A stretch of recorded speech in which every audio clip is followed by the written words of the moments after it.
2009-2010 saint George higher secondary school കേരളത്തിലും ഇന്ത്യയിലും ഒന്നാം സ്ഥാനത്തെത്തി.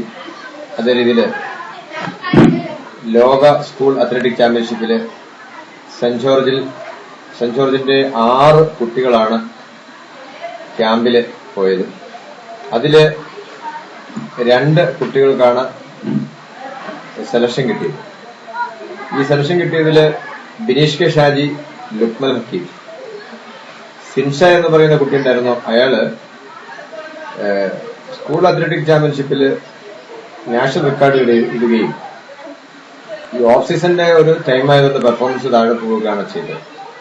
എന്തായാലും ഈ Bineesh K Shaji 21.99 200 metres finish ചെയ്തു നാഷണൽ.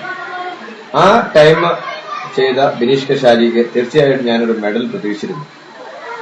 ഈ മെഡലാണ് ഇന്ത്യയിൽ നിന്ന് ആദ്യമായി ലോക സ്കൂൾ അത്ലറ്റിക് ചാമ്പ്യൻഷിപ്പിൽ പങ്കെടുക്കുകയും ആദ്യത്തെ സിൽവർ മെഡൽ ഇന്ത്യക്ക് വേണ്ടി സെന്റ് ജോർജ് ഹയർ സെക്കൻഡറി സ്കൂളിലെ ബിനീഷ് കെ ഷാജിക്ക് കിട്ടിയതിൽ അതിയായ സന്തോഷമാണ്.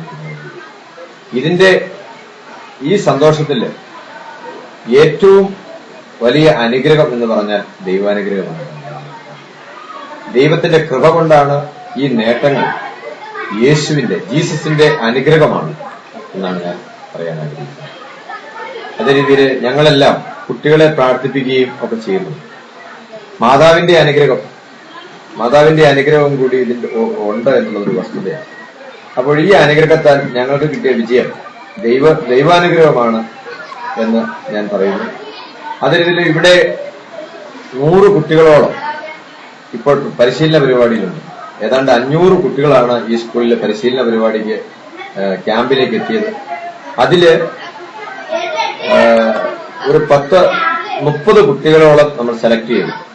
ഈ സെലക്ട് ചെയ്ത കുട്ടികളെ പരിശീലിപ്പിച്ച് വളർത്തി വലുതാക്കി നമ്മൾ ഇന്ത്യയുടെ സ്വപ്നമായ 110 കോടി ജനങ്ങളുടെ ഒരു സ്വപ്നമായ ഒളിമ്പിക്സിൽ ഒരു മെഡൽ കൊണ്ടുവരാൻ എന്റെ കുട്ടികൾക്ക് സാധിക്കും എന്നുള്ള വിശ്വാസത്തിലാണ്. കാരണം എന്റെ കുട്ടികളായ KM ബീനാമോൾ ആണ് ആദ്യത്തെ എന്റെ ഒളിമ്പ്യൻ താരം. അതിനുശേഷം സിനി ജോസ് 2002 മുതൽ 2004 വരെയും ഇവിടെ +1 +2 ക്ലാസ്സിൽ പഠിക്കുമ്പോൾ ഈ കുട്ടി സംസ്ഥാന ദേശീയ തലത്തില് മെഡൽ നേടുകയും ചാമ്പ്യൻ ആവുകയും അതിനുശേഷം അയാൾ 2002 തന്നെ ഇയാൾ ഒളിമ്പ്യൻ താരമാവും എന്ന് പ്രഖ്യാപിക്കുകയും 2008 ഒളിമ്പിക്സിൽ ഈ കുട്ടി പങ്കെടുക്കുകയും ചെയ്യുമെന്ന് പറയുകയും ചെയ്തു. അതേ രീതിയിൽ തന്നെ അത് സംഭവിച്ചു എന്നുള്ളതാണ് ഇതെന്റെ രണ്ടാമത്തെ ഒരു പ്രവചനമായിട്ടാണ് ഞാൻ പറയുന്നത്. ആദ്യത്തെ പ്രവചനം എന്ന് പറഞ്ഞാൽ 6ാം ക്ലാസ്സിൽ പഠിക്കുന്ന ബീനാമോളെ പറ്റി അയാളുടെ പെർഫോമൻസ് നമ്മൾ കണ്ടപ്പോൾ അയാള് ഏഷ്യൻ ഗെയിംസിലും ഒക്കെ മെഡൽ നേടുകയും ഒളിമ്പിക്സിലും ലോക അത്ലറ്റിക് ചാമ്പ്യൻഷിപ്പിലും പങ്കെടുക്കും എന്ന് എനിക്ക് പ്രവചിക്കാൻ പറ്റും. ആ പ്രവചനം പൂർത്തീകരിച്ചു. ഇപ്പോൾ ഇതിനുശേഷം ഇവിടെ നിന്ന് പഠിച്ചിറങ്ങിയ ഇന്ദുലേഖ, സിനി ജോസ്, ജനൻ BS ഇവരെല്ലാം ഇന്ത്യക്ക് വേണ്ടി പെർഫോമൻസ് ചെയ്യുന്നു. ഏഷ്യൻ മീറ്റില് ജനൻ BSന് വോക്കിങ്ങിന് മീറ്റില് പെർഫോമൻസ് ഉണ്ട്, റേസ് ഉണ്ട്. അതായത് ഇന്ദുലേഖ ഇപ്പോൾ മിത്തൽ ഗ്രൂപ്പിന്റെ 2012 ഒളിമ്പിക്സിനെ ലക്ഷ്യമിട്ടുകൊണ്ട് സൗത്ത് ആഫ്രിക്കയിലെ പരിശീലനത്തിലാണ്. അപ്പോൾ ഇനി വരുന്ന കാലങ്ങളിൽ സെന്റ് ജോർജിലെ പഠിച്ചിറങ്ങിയ കുട്ടികൾ ഒളിമ്പിക്സിനെ അച്ചീവ് ചെയ്യും എന്നാണ് എനിക്ക് പറയാനുള്ളത്.